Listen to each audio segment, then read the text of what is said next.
everybody, it's Jerrie from Missing Persons of America. It is raining today. I was thinking about the case of the missing Amish teen, and there was a couple things I wanted to tell you that I found out about it.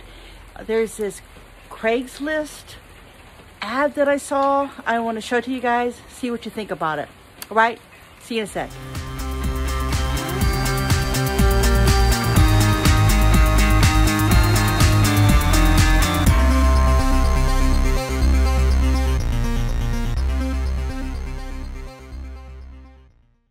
Hi everybody. So Linda Stoltzfoos, she's missing from Bird in Hand, Pennsylvania, and she has been missing since June 21st. Now I did a previous video on it and you'll see the link above and you can click over and see the whole story. But what I want to talk to you about was a couple of things. One was this Craigslist ad, and also it is about the FBI getting involved. Now there is some speculation that because the FBI is there, that there is foul play involved. No one has said this of yet.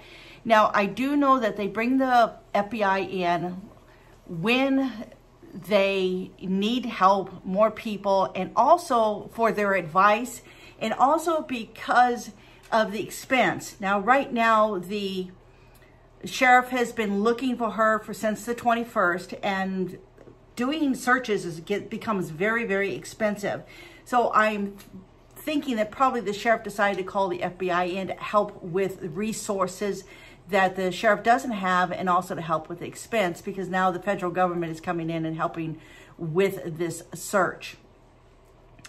And the other part is about the Craigslist ad that I found. I don't know what, it was kind of a hunch or something. When I'm doing research on anybody that's missing, I will think about finding more information on social media, and I will see all kinds of resources so that I can give you and take all these resources and put them together so I give you as accurate as a story as I can, with the fact that I'm not there. You know, I'm many states away from Pennsylvania, so I'm kind of relying on tips that people bring me in, and then I got to field those tips to make sure that they're good resources.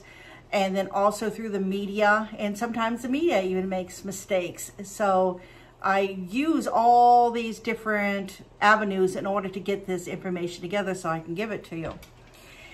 And one of the things I do is look around to see if I can find any other information about the individual to help figure out what might be going on, to give you some kind of background on this. And for some reason, I had kind of like a feeling to go check on Craigslist. Now, normally I don't do that. I've done it in the past. I did it on the McStay case. There was a Craigslist ad there, and I was contacted by the person that posted that Craigslist ad, and they were able to give me some insight about the ad. But this was many years back when the McStay case was going on.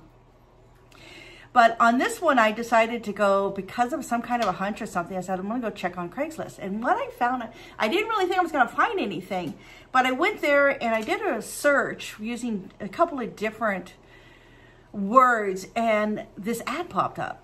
And it was a person, a 35-year-old man, who was looking for an Amish or a Mennonite woman to meet up with.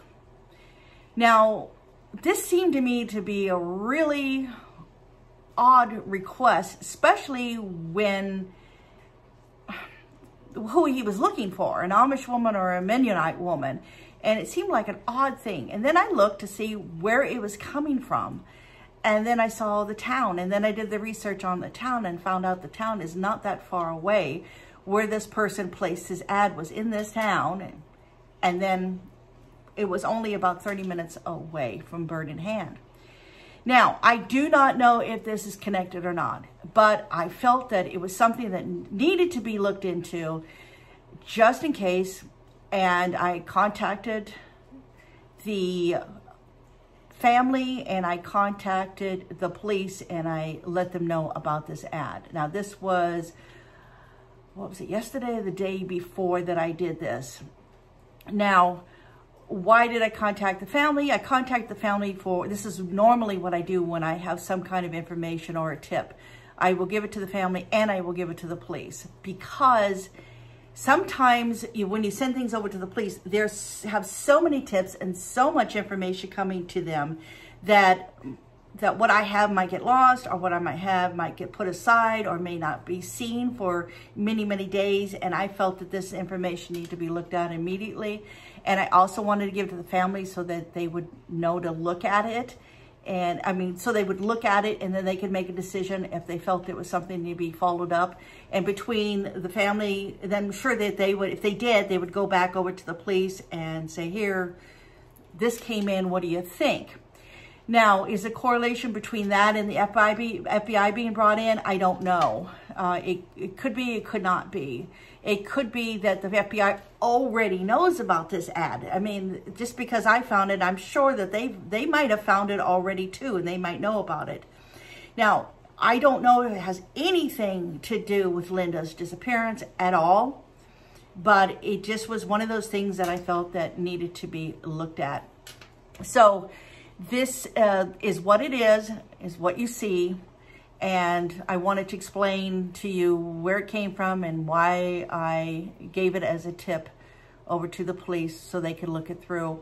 And what do you think? Do you think it has anything to do with her disappearance, or is it just one of those odd things that pops up and it has no value at all? I don't know. All right, well, that was it. That was just a quick video to let you know what was going on. All right, talk to you later. Bye-bye.